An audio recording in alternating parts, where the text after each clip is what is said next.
Baitul Mal, sebuah institusi perbendaharaan kerajaan yang wujud ketika zaman pemerintahan Khalifah Sultan terutama di negara-negara Arab pada ketika dahulu.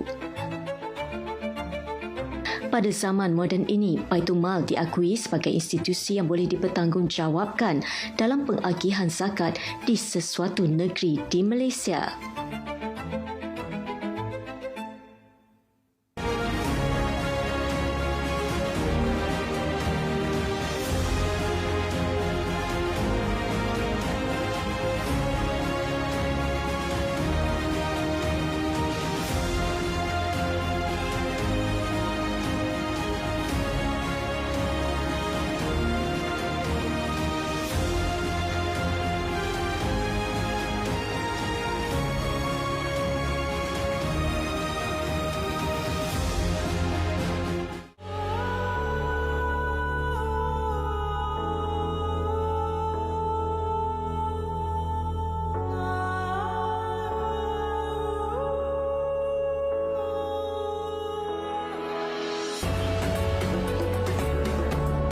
Pengagihan zakat oleh Baitul Mal mestilah dalam ruang lingkup untuk memberikan sebahagian harta umat Islam yang berkemampuan dari segi ekonomi kepada yang layak bagi mengangkat martabat mereka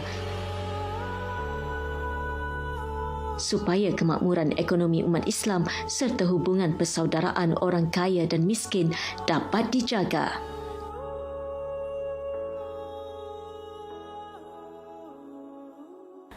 Bila kita bicara soal Baitul Mal itu sendiri adalah sinonim dengan peranannya yang cukup besar sebenarnya. Kalau kita merujuk kepada zaman bermula daripada zaman Rasulullah sallallahu alaihi wasallam lagi, peranan Baitul Mal ini adalah bagaimana untuk menguruskan sektor ekonomi ataupun dengan lebih cepat lagi bagaimana hasil-hasil fiskal Islam itu sendiri. Mana hasil-hasil sama ada daripada zakat, daripada sumber-sumber apa-apa saja sumber yang berlandaskan daripada Islam, sama ada rampasan perang ataupun daripada sumbangan masyarakat, daripada hasil negara itu sendiri, telah dikembangkan dengan begitu baik, telah dijaga dengan begitu baik sehinggalah kepada zaman sahabat Rasulullah bagaimana peranan Baitul Mal itu cukup besar.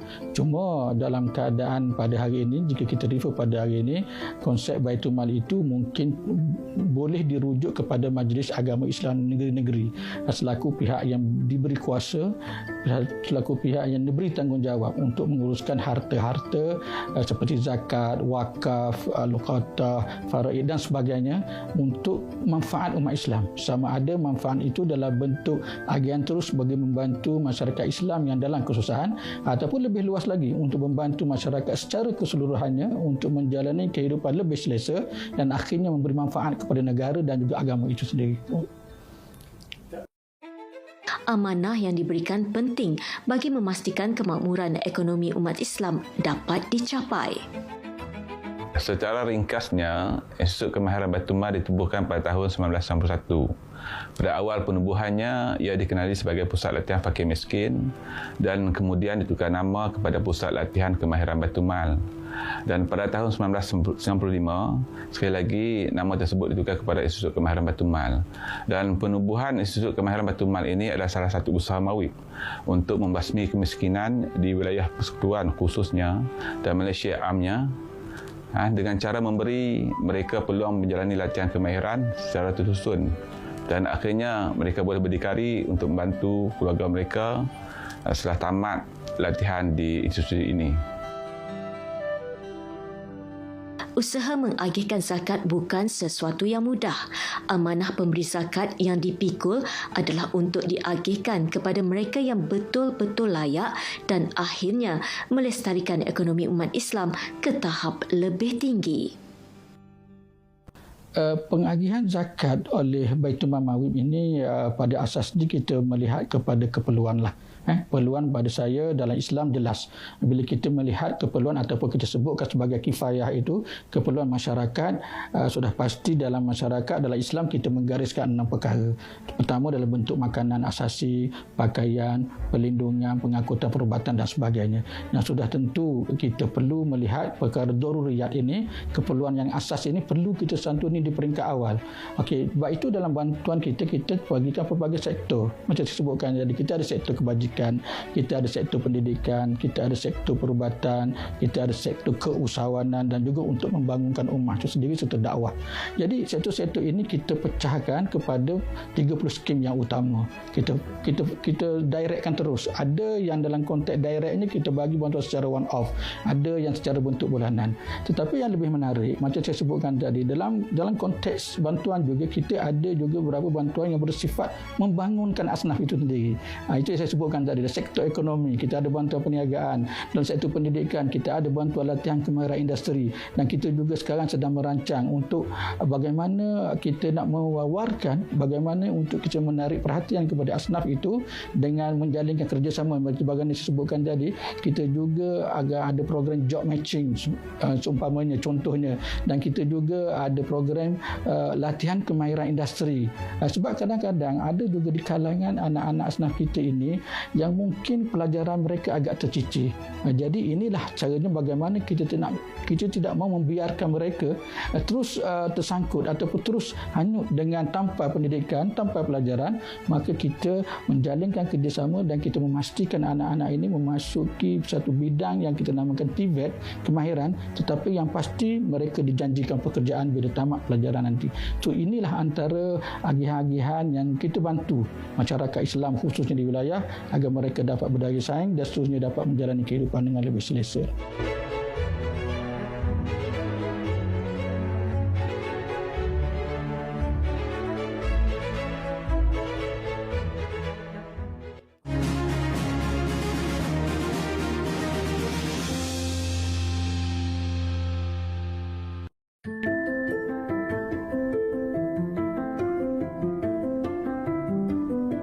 Amanah yang dipikul cukup besar bagi memastikan bantuan dapat sampai kepada mereka yang memerlukan dalam kadar yang mencukupi dan dalam tempoh masa yang ditetapkan.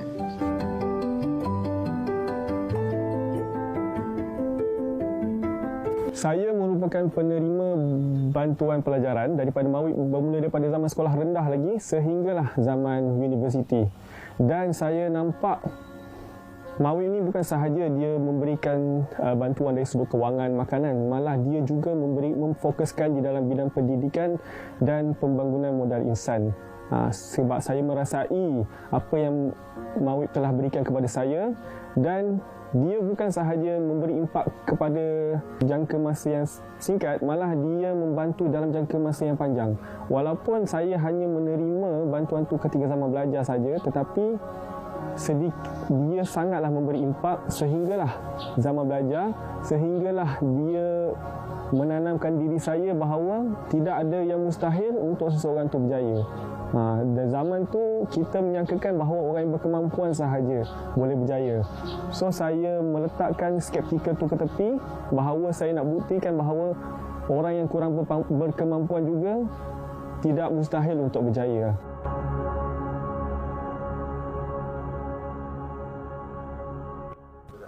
MAWIP telah banyak membantu saya untuk meneruskan terutamanya cita-cita saya, kerana pada asalnya saya hampir berputus asa kerana besar kemungkinan pada ketika itu saya tidak dapat melanjutkan pelajaran.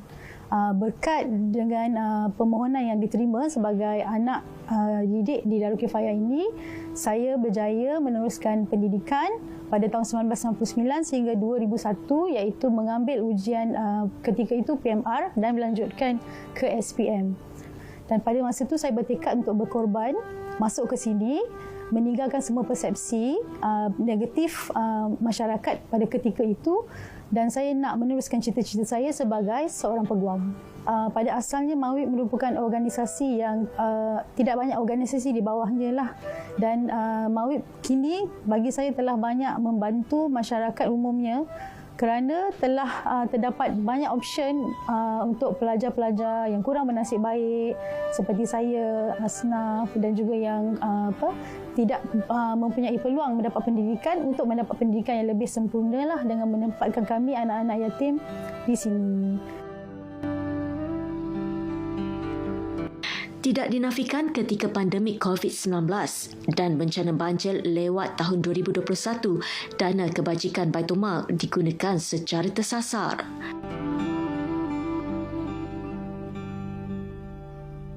Bila kita diamanahkan, bila kita berada dalam satu pengurusan zakat, bermakna kita sebenarnya dan satu masa yang lain kita sebenarnya adalah berada dalam jangkaan, dalam keadaan sentiasa bersiap sedia.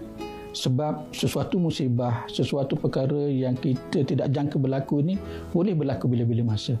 Begitu juga dengan pandemik COVID-19 yang masyarakat dunia, masyarakat global yang mengalami pada hari ini, semua masyarakat pun tidak menyangka akan berlaku dan kesannya sehingga hari ini masih lagi terkesan.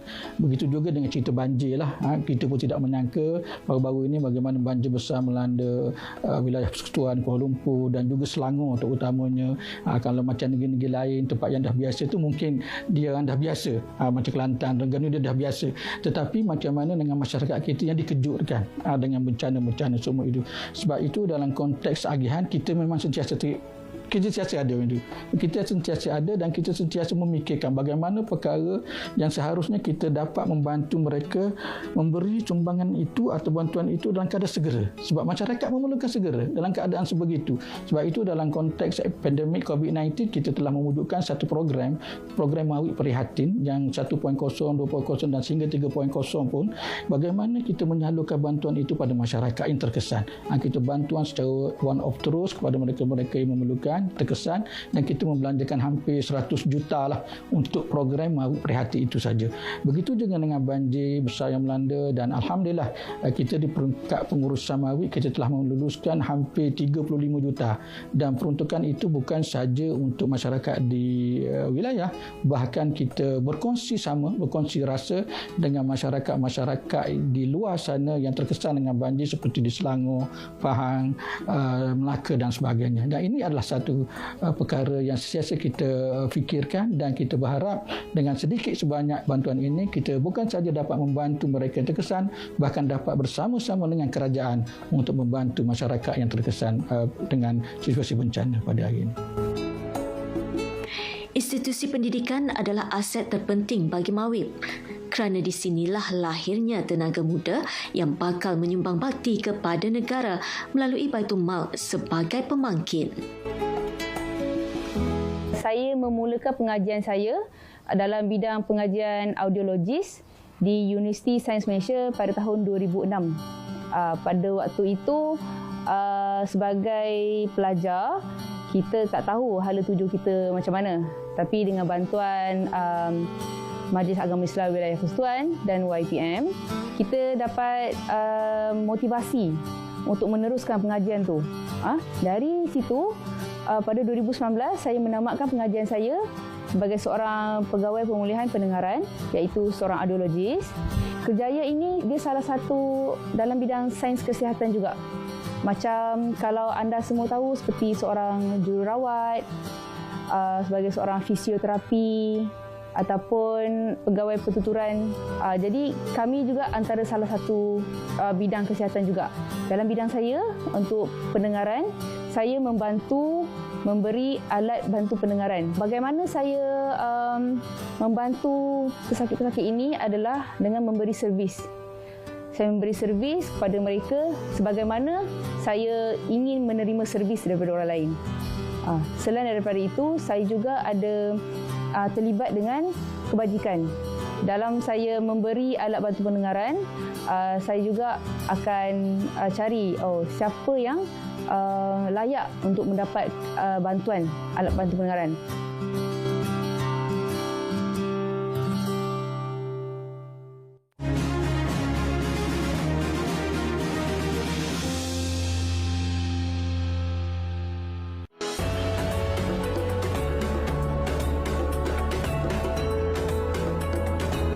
Pembahagian zakat amatlah penting agar kebajikan umat Islam terjaga. Malah pembahagian yang berkesan membolehkan penerima zakat dapat menjadi penyumbang zakat yang lebih besar di masa hadapan. Ia hanya dapat direalisasikan dengan perasaan ikhlas, amanah, integriti dan perasaan taat kepada Yang Maha Esa.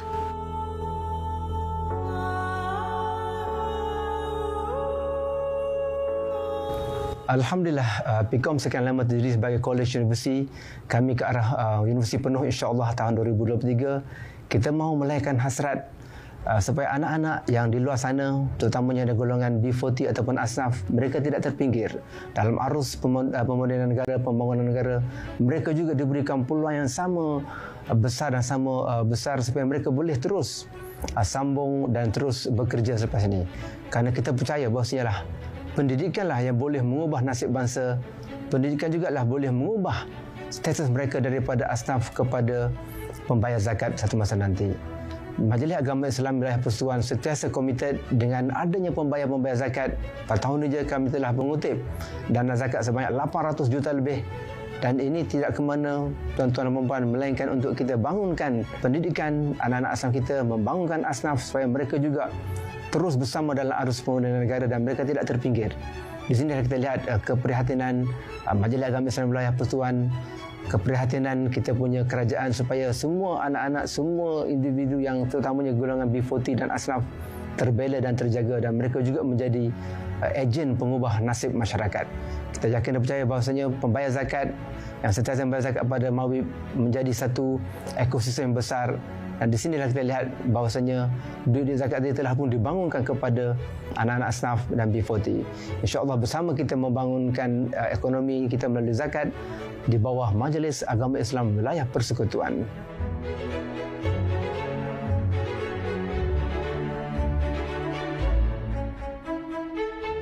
Zakat ini dia adalah satu ekosistem. Dia bermula daripada pembayar zakat dan di tengahnya ada harapan masyarakat, di tengahnya juga ada asnaf dan di tengahnya juga melihat kejayaan. Bagaimana masyarakat itu dapat melahirkan asnaf yang keluar daripada kemiskinan. Dan namun dalam masa yang sama juga kita tidak boleh tidak, kita kena juga terima dengan peredaran semasa. Dengan dunia hari ini masa yang cepat berubah. Jika dulu orang kata masih lagi menggunakan secara manual, tetapi pandemik baru ni pun ada hikmah dia. Begitu melihat bagaimana pandemik penggunaan IR 4.7 sistem itu terlalu berkembang dan akhirnya sehingga hari ini bahkan pelajar-pelajar pun masih lagi dengan PDPR-nya. Dan kita dalam konteks zakat, agian zakat pun kita tak boleh rasa senang. Jun selesa tak boleh. Kita juga nak menggunakan pendekatan ke arah IR 4.7 dalam menyantuni asnaf, bukan saja untuk menyalurkan bantuan, tapi dalam semua konteks bagaimana pendekatan IR 4.7 hari ini dapat memudahkan asnaf. Contoh, kalau dulu mungkin kita kena bagi duit pada asnaf ataupun kita kena masukkan dalam akaun, mungkin akan datang asnaf tak perlu ke mana-mana, just pergi ke rumah ataupun duduk di rumah, alhamdulillah barang dah sampai. Itu antara perkara yang kita fikirkan. Dan dalam konteks harapan, pertamanya sudah tentu saya ingin mengucapkan jutaan terima kasih kepada seluruh pembayar zakat, khususnya di PPZ Mawib ini dan kepada keseluruhan di Malaysia lah, kerana dengan zakat mereka itu dapat kami bekerja dengan lebih senang, dapat kami menyantuni asnaf dengan lebih tersasar. Zakat mereka juga sebenarnya memberi sumbangan yang cukup besar terhadap negara. So teruskan membayar zakat dan percayalah dalam konteks governance, dalam konteks amanah kami akan uruskan sebaik mungkin, sebab kami pun dipantau sebenarnya. Kami dipantau oleh Jawatankuasa Perundangan Hukum Syarak, kami dipantau oleh audit sama audit dalam ataupun audit negara. So perkara-perkara ini adalah penentuan ke arah kita nak menjalankan kerja dengan lebih baik. Dan untuk asnaf, harapan saya sudah pastinya adalah kita kena memikirkan cara bagaimana kita nak mengeluarkan diri kita daripada terus menerima bantuan. Segala bantuan yang ada pada hari ini sama ada dihulukan oleh pihak kerajaan melalui pelbagai program keusahawanan, program pelajaran pendidikan, begitu juga pihak Baitul Mal sendiri secara keseluruhannya. Rebutlah peluang ini, janganlah berada di zon selesa, ubah mindset kita, ubah minda kita dan sentiasa bersama kami, insya-Allah kita akan bantu mereka. So harapan saya secara keseluruhannya agar institusi Baitul Mal terus berkembang, bagi mana-mana yang menguruskan zakat, insya-Allah di pihak kami kita akan terus menjalankan amanah ini dengan baik agar sasaran-sasaran ini dapat dicapai kepada kumpulan-kumpulan yang tertentu, dan mudah-mudahan apa yang dilaksanakan ini akan terus berkembang dan memberi faedah secara keseluruhannya kepada negara dan agama. Kemakmuran ekonomi umat Islam sejagat dapat dilestarikan dan diperkasa jika kita sebagai umat Islam memainkan peranan sebagai pemberi, pengurus mahupun penerima zakat. Malah saling menyemai kesedaran dan rasa tanggungjawab. Harapan saya kepada Mawib adalah untuk membantu rakyat Malaysia, terutama sekali penduduk di wilayah Persekutuan, bukan hanya dari segi bantuan kewangan sahaja, dari segi bantuan pelajaran, bukan hanya di pendidikan rendah ataupun menengah, tapi di pendidikan tertiary juga. Macam yang dikongsikan daripada pengetua Darul Kifayah. Darul Kifayah sendiri pada tahun 2024 akan dibangunkan sebagai sekolah menengah, insya-Allah. Jadi dari situ sedikit demi sedikit, daripada sekolah rendah mungkin sekolah menengah. Mungkin selepas ini sebagai satu college seperti IPB ataupun IKB. Semoga Mawib terus memberikan bantuan, tidak kisahlah daripada sudut kewangan ataupun pendidikan, ekonomi ataupun modal insan, secara terus-menerus, dan kepada penerima itu sendiri jangan lepaskan peluang dan juga kena memanfaatkanlah apa yang Mawib berikan, sebab peluang ini hanya datang sekali dan tidak semua orang bernasib baik untuk mendapatkan bantuan Mawib. Harapan saya kepada pelajar-pelajar yang berada di IKB selama tempoh 2 tahun ini, mereka akan mengambil peluang yang ada dengan kemudahan, keistimewaan yang kita berikan secara percuma yang dibiayai oleh zakat. Mereka akan menuntut ilmu kemahiran ini dengan penuh bersemangat, dan akhirnya mereka akan tamat di IKB ini dan mencuburi bidang-bidang yang mereka pelajari semasa di IKB untuk mengubah ataupun menjadi ejen kepada keluarga mereka daripada kehidupan yang kurang baik kepada yang lebih baik. Dan kita berharap suatu hari nanti mereka ini juga akan menjadi salah seorang daripada pembayar zakat yang akan menyumbang kepada dana zakat di wilayah Persekutuan. Di masa hadapan, Mawib meneruskan usaha murni ini untuk membantu kami lah. Dan selain itu, saya berharap agar kerajaan lebih memberi pertimbangan dan memberi kelebihan kepada pihak Majlis Agama Islam, yang mana kita nampak Majlis Agama Islam telah berjaya mensalurkan wang zakat, kutipan orang ramai kepada anak-anak yang kurang bernasib baik, dan menubuhkan organisasi lain lah selain Darul Kifayah. Ada Darul Saadah, ada sekolah-sekolah yang saya difahamkan akan diwujudkan di masa hadapan. Oleh itu, saya berharap Mawib akan terus cemerlang di masa hadapan. Ia juga secara tidak langsung memastikan umat Islam dipandang tinggi kerana mampu menjadi contoh dalam menguruskan ekonomi dengan berintegriti, bermaruah, bijak dan efisien.